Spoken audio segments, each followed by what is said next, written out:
Father, the Son, and the Holy Spirit. Amen. Amen. Good morning, brothers and sisters in Christ.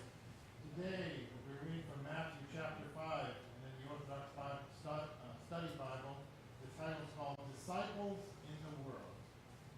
Right, so if we look at this chapter in Matthew, right before this gospel that we had this morning about being the light of the world, he was giving the Sermon on the Mount. Right?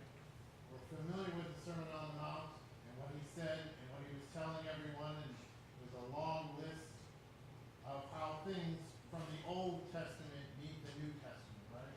Because this was a confusing time for people, right? All of a sudden Jesus comes into his ministry and he's teaching them a whole new world, right? A whole new set of prefixes, right? We won't call them laws, but we'll call them ideas, right? And ways to live, where most of these people are more familiar with the Old Testament, right? And the Old Covenant and how you had to live your life. So he's trying to explain to them on the Sermon on the Mount and throughout his preaching and his life and even today, how those two things mesh together, right? How they work together, how what we're doing and what he's doing is fulfilling the prophets, right? You hear it even in this gospel where he says, I'm not here to abolish the law, I'm here to fulfill it. Right? So he doesn't come and say, all that's canceled out, all that was not true. He's here to say, I am the truth and the light. Right? So he is the light. But he calls us light, right? In the Sermon on the Mount, he calls his disciples and the people the salt of the earth, right?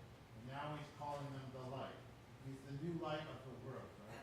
And light and darkness is a steady storytelling within the Bible, right? We have stories about water, we have stories about light and darkness, we have about food, we have about healing, right? We have these themes because people can understand light and darkness, right? The sun rises, and then the sun sets and the moon rises, right? They divided the day, right? Back in Genesis, he created light, right? Created the days and the nights. He divided them. So these are the themes that he's still preaching today. Again, that's the Old Covenant, the Old Testament ways, and now he's saying that we are the light of the world. We have Christ within us, right? And he's not talking about the heavenly kingdom, right? He's talking about people on earth, right? Having the light of Christ within them, and not to extinguish that, right? Not to put what he says, a bushel basket over it, right? You don't put a basket over a candle, obviously. You put a lampshade on a lamp, but you don't put a basket over it, right? You want the light to fill the room, right? You want it to help you to see what you're doing, right? And right now, I would say 99% of the people all have a flashlight in their pocket now, right? Thanks to the iPhone, and we use it more often than we think, right? But the light of the world back then was an oil lamp, right? Or was the sun. And it was a very important thing. And it still is, right? When we wake up in the morning and we see kind of a gray day, some of us are like, kind of gray, not going to go to the beach today. Oh, maybe I'll play, no, I'm not going to play golf. Do that. Well, still come to church anyway. Still come to church. Doesn't matter if it's gray out or light out or dark. Please come to church. So we have received that light, right? We have received Christ's light within us. And this passage is used not only in the Orthodox faith, but many, many different religions and songs and hymns on the strength of the light, right? And how we need to spread it. Because we see so many times in the Bible, right, how people have dropped everything and left everything behind for Christ, right? Whether it be the disciples, the apostles, the women, all of his followers, most have just dropped everything to follow the light of Christ. And that light of Christ that's within us, we do not want it to be dimmed, right? We do not want that to be extinguished. We don't want it to become overtaken by the evils of the world. We see that in Pascha, right? We come to the midnight rush service. All the lights are put out in church, right? We come out with a Paschal candle.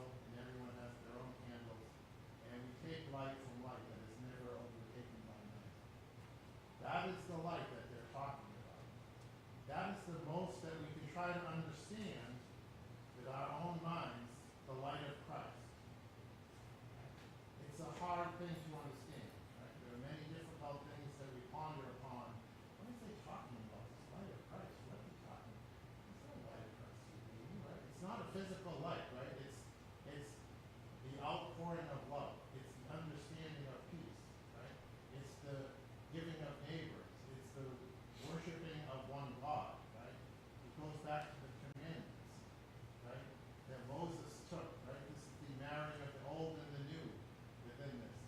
Taking the commandments that Moses brought down, and these are the things that you're supposed to have within you. It seems like common sense when we say love one another, right? Love thy neighbor. Do no harm. And only worship one God. It seems simple, right? Yes, that's the truth. But then we get into the real world, and, well, I don't really like that neighbor over there. I don't like the color of his house, and I don't like this person because he said something to me on Facebook, and I don't agree with this person, and it kind of whittles away. And, well, I'm not going to go to church today because, I have other things to do. I'm not going to do my prayers today. I'm not going to do my prayer rope. I'm going to put my Bible away today. I'm going to skip it. That's how things kind of erode in our life, right? The light gets dimmer and dimmer, right? But we can refresh that in many different ways within our life, right? Just saying a simple prayer, being kind to someone, thinking of God, saying a prayer to a saint, right? Thinking about the day of our baptism, thinking about the joy that we've had in our life when God answers our prayers. When we reach out to God, we know He's listening to us, right? He's there for us. He's waiting for us to understand Him. And it is difficult. So putting our full faith and trust in God is going to emphasize that light within us. It's going to keep that light burning, right? Many of the apostles and disciples, if you look at their lives, it wasn't all joyous walking around and going from town to town and preaching and getting followers and setting up these little churches, right? We even saw from the epistle, Paul's writing to Titus, and it doesn't sound good. He's telling them he has